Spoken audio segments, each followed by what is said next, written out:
Religious buildings that are rich in cultural and historical significance are always considered a must-see for tourists. In Europe, churches are usually found in busy and noisy city centers or populous communities, where they're convenient for people to gather to worship and to attend assemblies and weddings.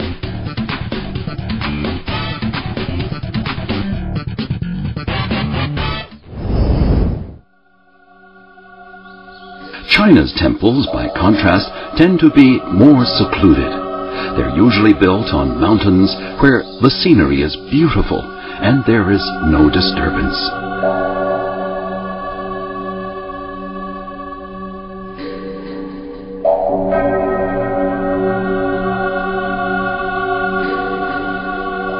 Far more secluded than most is a temple built more than 1,500 years ago. It hangs on a cliff, suspended in the air. It's known as the Hanging Temple.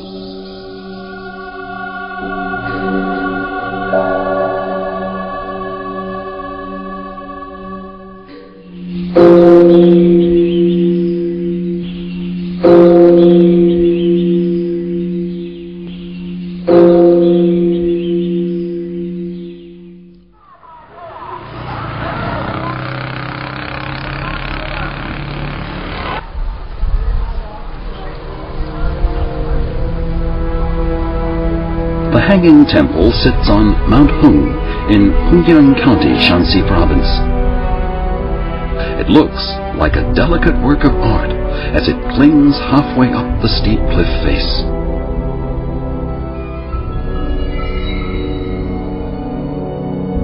Its backdrop, a vast expanse of yellow rock, is tilted slightly forward, giving it the impression that it will fall at any moment.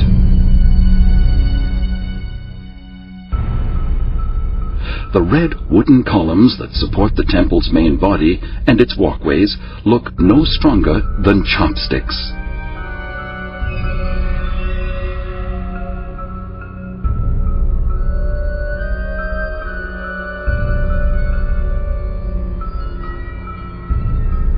How can these columns bear such a great weight, and for so many centuries?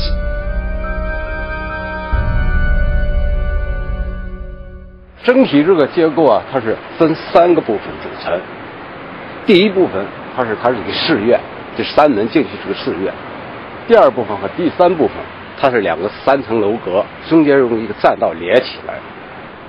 它是第一部分是用这个靠这个岩石上建起来，而后2部分它全部是悬空的。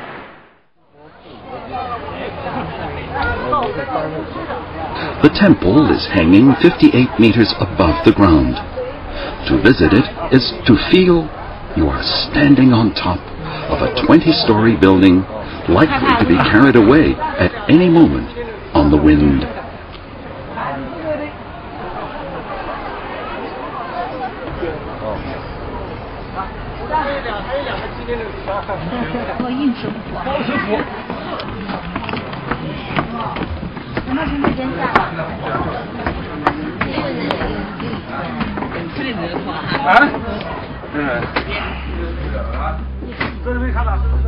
Amazingly, the temple was built in 491 AD, which means despite its apparent vulnerability, it has been clinging to the steep cliff for over 1,500 years.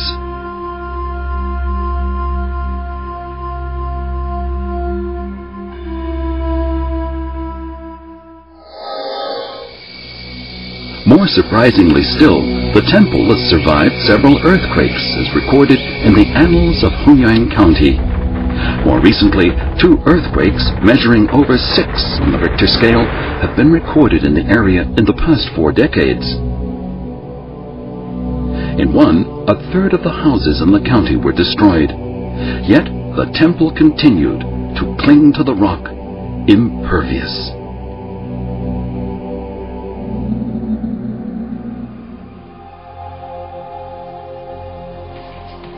Chinese temples in their layout tend to be square and to expand outwards from a horizontal axis.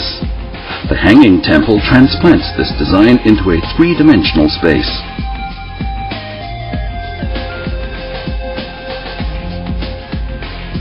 It has all the buildings common to regular temples: a main gate, bell and drum towers, main halls and side halls. The various halls, connected by walkways, form a well-arranged design.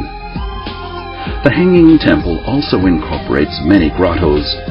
In fact, the overall structure is half construction, half excavation. Evidently, the original architects recognized the necessity of drilling into the cliff to create more space. The temple, consisting of 41 halls and their connecting walkways, has an estimated weight of at least 10 tons. This begs the question, how was it originally fixed to the cliff?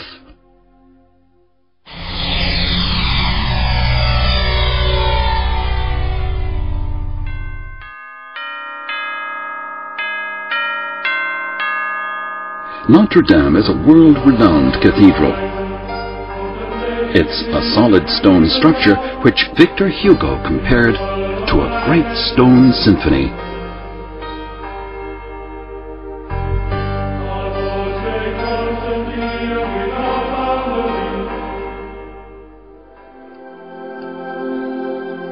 By contrast, Chinese temples are built of wood, and in this the Hanging Temple is typical.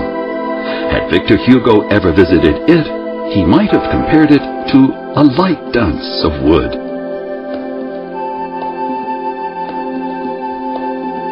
It's believed that the wood used in building the Hanging Temple was first processed at the foot of the mountain. The wood used was hemlock, which is found in abundant quantities locally.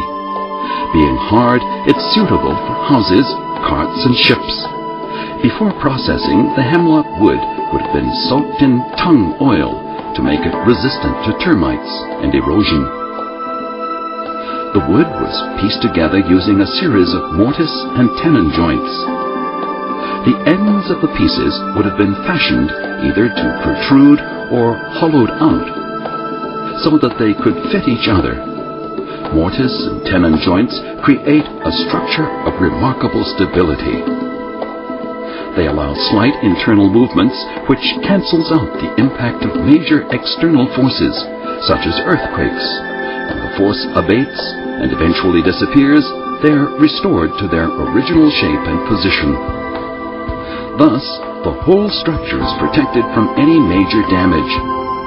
So the mortise and tenon joints are the secret of the Hanging Temple's survival of earthquakes in the past.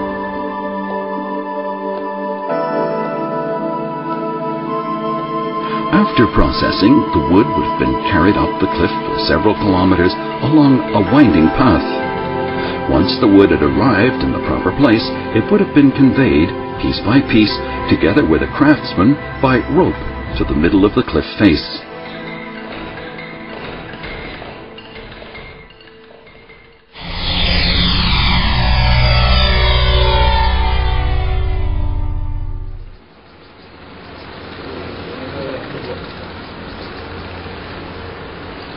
This cross beam extends for 1 meter into the air. The Hanging Temple has 27 cross beams with boards arranged across them. The cross beams, it seems, are the key building elements that hold the temple in the air. In most buildings, ground sills are driven vertically into the ground to provide